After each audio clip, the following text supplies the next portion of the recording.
Everything I have said till now, I have said about the whole of humanity. But as I pointed out before, the evolution of humanity can proceed only through the evolution of a certain group, which in its turn will influence and lead the rest of humanity. Are we able to say that such a group exists? Perhaps we can on the basis of certain signs, but in any event we have to acknowledge that it is a very small group, quite insufficient at any rate, to subjugate the rest of humanity. Or, looking at it from another point of view, we can say that humanity is in such a state that it is unable to accept the guidance of a conscious group. How many people could there be in this conscious group? Someone asked. Only they themselves know this, said G. Does it mean that they all know each other? Asked the same person again. How could it be otherwise, said G. Imagine that there are 2 or 3 people who are awake in the midst of a multitude of sleeping people. They will certainly know each other, but those who are asleep cannot know them. How many are they? We do not know, and we cannot know until we become like them. It has been clearly said before that each man can only see on the level of his own being. But 200 conscious people, if they existed, and if they found it necessary and legitimate, could change the whole of life on the earth. But either there are not enough of them, or they do not want to, or perhaps the time has not yet come, or perhaps other people are sleeping too soundly. We have approached the problems of esotericism. It was pointed out before, when we spoke about the history of humanity, that the life of humanity to which we belong is governed by forces proceeding from 2 different sources. First, planetary influences which act entirely mechanically and are received by the human masses, as well as by individual people, quite involuntarily and unconsciously.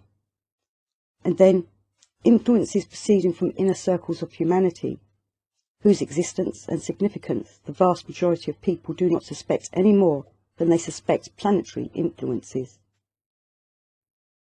The humanity to which we belong, namely the whole of historic and prehistoric humanity, known to science and civilization, in reality constitutes only the outer circle of humanity, within which there are several other circles.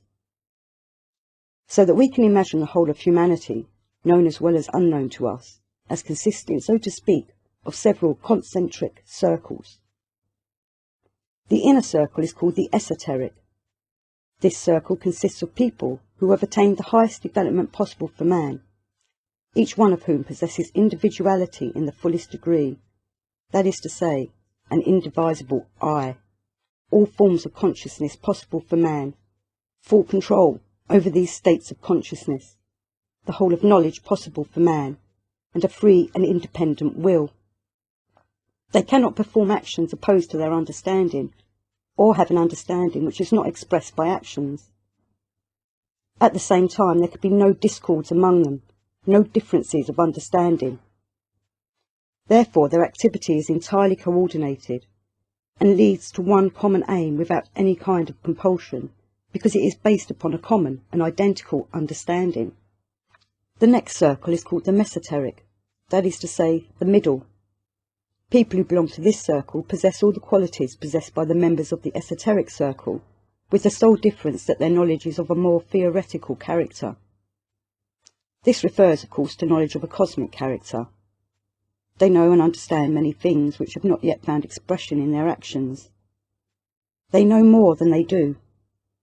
But their understanding is precisely as exact as, and therefore precisely identical with, the understanding of the people of the esoteric circle. Between them there can be no discord, there can be no misunderstanding. One understands in the way they all understand, and all understand in the way one understands. But as was said before, this understanding compared with the understanding of the esoteric circle is somewhat more theoretical. The third circle is called the exoteric, that is the outer, because it is the outer circle of the inner part of humanity. The people who belong to this circle possess much of that which belongs to people of the esoteric and mesoteric circles, but their cosmic knowledge is of a more philosophical character. That is to say, it is more abstract than the knowledge of the mesoteric circle. A member of the mesoteric circle calculates, a member of the exoteric circle, contemplates.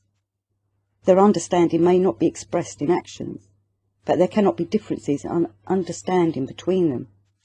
What one understands all the others understand. In literature which acknowledges the existence of esotericism, humanity is usually divided into two circles only, and the exoteric circle, as opposed to the esoteric circle, is called ordinary life.